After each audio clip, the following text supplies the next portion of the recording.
Salut, je m'appelle Quentin Bruno, je suis photographe en zone de conflit et j'ai 25 ans. Et à 25 ans, ce belgo-français a déjà une solide expérience. En 2011, Quentin découvre la photographie en passant plusieurs nuits avec des sans-abri à Vancouver. Ça y est, il a trouvé sa vocation. Depuis, il ne s'arrête plus et ses reportages l'emmènent partout dans le monde. Dans la jungle de Calais, au Sénégal et puis surtout au Liban, en Palestine et en ce moment, en Irak. Mais pourquoi s'intéresse-t-il autant au Moyen-Orient ? J'ai commencé le Moyen-Orient par hasard en couvrant le groupe de rap DAM, qui était le premier groupe de rap au Moyen-Orient.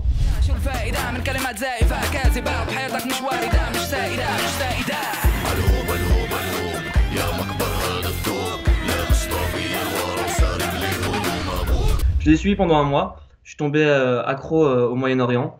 Après, ça reste un peu aussi le centre névralgique, le terrain de jeu entre l'Est et l'Ouest au niveau de l'actu mondiale. Et c'est une zone qui est chaude en permanence. Et donc, ça m'a vraiment intéressé. J'ai commencé donc par la Palestine. Et puis après, ouais, je suis arrivé au Liban. Et de là, ça m'a mené en Irak, ouais. Alors aujourd'hui, tu es en Irak, à quelques kilomètres des lignes de front. Ça ressemble à quoi ta vie sur place ? Ici pour l'instant enfin tous les journalistes ou les gens d'ONG sont basés en fait à Erbil, donc ils se trouvent à 70 km de la ville de Mossoul. On appelle ça un peu Businessland, c'est-à-dire que en fait Erbil c'est une ville qui à la base avant la guerre était assez riche, il y avait beaucoup de constructions, l'argent du pétrole ramenait pas mal d'activités.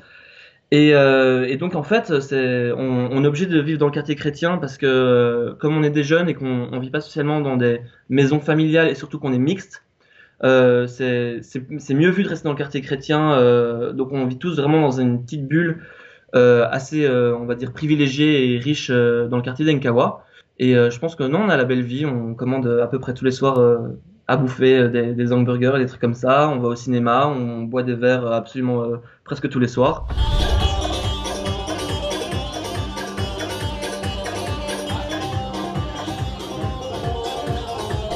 Pour l'instant, notre vie, elle est complètement occidentalisée. On vit vraiment dans une petite sphère d'expats entre journalistes et gens des ONG. Justement, les tensions, elles se passent à la seconde où on va rentrer dans un taxi et qu'on va se diriger vers la zone de conflit. Donc, en ce moment, Mossoul, mais à l'époque, c'était Bashika, Karakosh, etc., les villes préliminaires avant Mossoul, ouais. Est-ce que vous préparez vos reportages à l'avance ou bien vous improvisez en fonction de l'actu ? Quand il y a une actu chaude qui tombe, on doit foncer et c'est le coup d'adrénaline. On décide, on part tous le lendemain ou même le soir, etc. Quand on sait qu'il va y avoir une offensive qui va commencer le matin, des fois on part l'après-midi ou le soir. À chaque fois c'est différent et des fois on a le temps largement de se dire bon, écoute, la semaine prochaine on va à 3-4 personnes, on se prend un fixeur ensemble et on décide de partager les frais et de passer 3 jours en embed avec telle ou telle division. Ouais.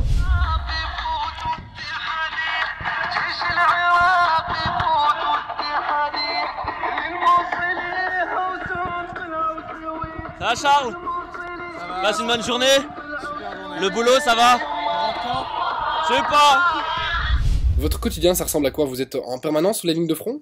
Alors ça dépend vraiment en fonction de l'actu. C'est-à-dire que par exemple, quand l'offensive sur Mossoul a commencé en octobre, là, on passait vraiment tous les jours, tous les jours, tous les jours sur le terrain. Et là, on était tous sur les nerfs, on dormait presque pas, on mangeait que des biscuits et du Red Bull. Enfin, c'était vraiment épuisant. Mais quand l'offensive sur la partie ouest de Mossoul a commencé, ça a de nouveau été un gros coup de rush parce qu'évidemment les médias sont preneurs. Donc nous, on doit répondre à la demande. On est là pour ça. Et là, de nouveau, c'est un quotidien qui est sous stress, sous tension. C'est les taxis, c'est les fixeurs, et puis après, c'est les sécurités, et c'est reprendre l'habitude du danger. Donc, c'est s'y habituer et faire attention à chaque nouvelle offensive. Il y a des nouveaux paramètres à calculer. Là, récemment, c'était le problème des drones au début de cette offensive qui a vraiment été très stressant. Et maintenant, bon, voilà, comme la police fédérale et la Rapid Response commencent à freiner à cause des pertes et des dangers. Là, on est moins sur le terrain depuis 2-3 semaines, on commence tous à fatiguer de Mossoul. Mais une fois qu'ils vont se rapprocher du centre-ville, on va de nouveau tous y repartir et ça va de nouveau être un rythme infernal, ouais. Bon, j'imagine que t'es pas le seul photographe sur place. Il y a aussi d'autres journalistes. Vous vous aidez entre vous ? Non, non, on est pas mal en fait. Je ne saurais pas donner un chiffre pour les journalistes à Erbil, mais rien que dans ma maison, dans la maison dans laquelle je vis, qui s'appelle la French House, on a 5 chambres. Et après, notre chiffre varie entre 5 et peut-être 10 personnes, 11 personnes. Et de là, donc on vit tous ensemble, on se conseille les uns les autres. On s'appelle pour corriger, nous relire les articles ou juste trier les photos, etc. Parce qu'on vit entre photographes et journalistes. Et donc non, on fait attention aux uns aux autres, on partage les fixeurs, les taxis, les frais, tout ça. Est-ce qu'il t'arrive d'avoir peur parfois? Bien sûr, bien sûr. C'est un peu comme un film d'horreur en fait, c'est-à-dire que t'as le début où t'es plutôt excité avant que ça commence. T'es dedans, tu dis putain mais pourquoi est-ce que je suis venu là? Et puis après à la fin, c'est bon, t'es de nouveau, t'es sain et sauf et tu rentres à la maison et tout va bien et c'était un petit coup d'adrénaline et ça va. Ouais, récemment, on était en ligne de front avec deux amis, Charles Tiffen et Wilson Fash. On essayait de trouver des snipers dans un building pour les filmer. Et au moment où on a trouvé les snipers, en fait, il y a eu je dirais, 1 ou 3 missiles qui sont tombés sur le building dans lequel on était. Et bon, il y a toujours ce moment où on ne sait pas si ça part ou si ça arrive, donc le choc. Et puis donc il y a la fumée qui est montée en 1 seconde, on voyait plus rien, il y a le building qui a tremblé, on a eu des gravats qui nous sont tombés dessus. L'immeuble aurait très bien pu s'effondrer. Tout un flanc était complètement détruit, explosé. Donc là, ça a été une petite session, quelques minutes quand même, où on savait pas trop. On a couru en bas, on était bloqué, il y avait la poussière, etc. Je souris parce que c'est passé et que j'en rigolais cet après-midi avec mon pote. Mais sur le moment, tu rigoles pas du tout. C'est une dose de stress intense. Et vraiment, on aurait pu y passer comme à peu près à chaque fois parce que ça reste dangereux. Aujourd'hui, un photographe qui veut faire le même boulot que toi, couvrir les zones de conflit, tu lui donnes quoi comme premier conseil? Se préparer à l'avance, faire le plus de manifs possible, ou travailler dans des pays un peu attention avant, mais c'est pas quelque chose de simple non plus à gérer parce que justement il y a pas que ce que tu as dans le viseur qu'il faut gérer, il y a tous les dangers à côté.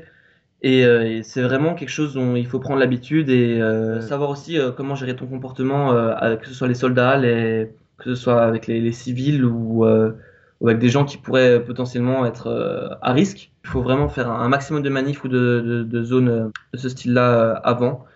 Se renseigner sur le pays, évidemment, sur la situation, c'est super important. Si tu peux pas photographier, la photographie, ça se passe avant tout à travers des symboles, pour passer un message. Donc si tu comprends pas ce que tu couvres, ben tu peux pas le raconter.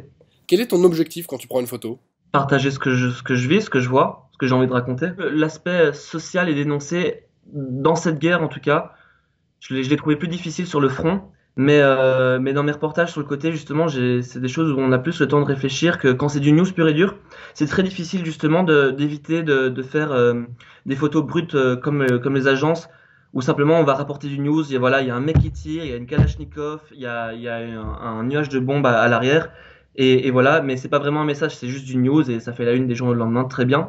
Mais c'est pas comme ça justement qu'on arrivait à dénoncer et c'est ça la difficulté justement d'être ici, c'est de réussir à continuer à faire des choses intelligentes et à passer des messages en évitant justement l'aspect je fais une photo et ça fera la une demain et ça s'arrête là. Pour pallier à ça, ce qui m'intéresse avant tout, c'est mes projets personnels en fait qui vont se retrouver en expo ou peut-être un jour en bouquin. C'est là que c'est plus intéressant justement que de nouveau refaire du news où ce sera une image qui va exister le temps d'un journal. Et mes 2 projets personnels là, il s'agit justement des journalistes dans la maison de la French House. Donc les backstage des freelances pour les plus grands journaux de France. Et le deuxième, c'est sur la ville de Karakosh, qui est une ville chrétienne qui a été détruite par Daesh.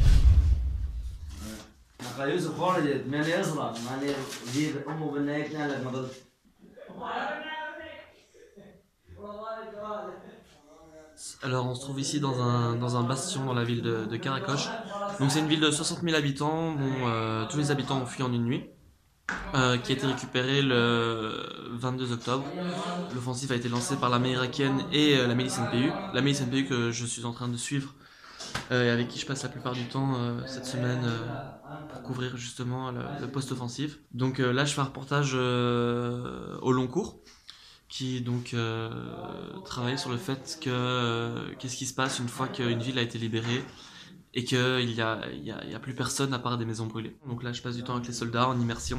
Et justement, là, je fais un travail de mémoire où vraiment je fais poser chacun des soldats chrétiens qui vivaient dans cette ville il y a 2 ans de cela, avant qu'elle soit prise par Daesh. Et là, je les fais poser à chacun à leur tour dans leur maison, dans leur salon qui a été brûlé maison par maison par Daesh avant de quitter la ville. Donc là, c'est vraiment un travail de mémoire, c'est pour montrer aux gens ce qui est arrivé à cette minorité-là en question. Et le rapporter et que ça continue d'exister, ouais, clairement. On l'ignore souvent, mais ton métier en tant que photographe indépendant, c'est bien sûr de prendre des photos, mais aussi de préparer et financer les voyages, vendre les photos. Tu t'y attendais à tout ça? Je m'y attendais à tout ça parce que ça fait quand même longtemps que je fais de la photo professionnellement. J'ai payé mon billet d'avion, mon gilet pare-balles, mon casque, je paye mes fixeurs, les locations de voitures, etc. Et puis voilà, en fait, c'est vraiment du freelance et c'est pas facile et on sait comment ça marche. Je gagne ma vie moyennement, un peu le SMIC en fait. Ça va faire 3 mois que je suis là et il y a encore aucun média qui m'a payé ce qu'il me devait. Donc c'est des choses auxquelles on s'habitue quand même pas. Mais je pense que voilà, si je décidais vraiment de m'y mettre en mode machine et me décider que voilà, j'étais une entreprise et que voilà, je l'envoyais 50 000 par jour, ça marcherait très bien parce que la demande en zone de guerre, elle est constante. Ça fatigue aussi le côté justement industrie de photographie. Donc pour l'instant, après justement autant de mois ici, là on en a un peu marre de ce côté-là justement magasin et on travaille tous sur nos projets personnels, ce qui nous redonne un souffle un petit peu dans le conflit là. Avant de terminer, est-ce que je peux te demander ce que tu as prévu pour les prochaines semaines et au final, quand est-ce que tu reviens en Belgique? Là, je pars faire un tour en Iran dans 2 semaines. Donc, je quitte l'Irak. Là, j'en peux vraiment plus. Je vais faire un tour en moto pendant 2 semaines en Iran. Puis après, je vais au Liban pendant 2-3 semaines pour un peu prendre des vacances et en même temps pour bosser pour une ONG sur la crise syrienne. Et puis alors, je reviens pour une expo le 14 juin à Villers-la-Ville.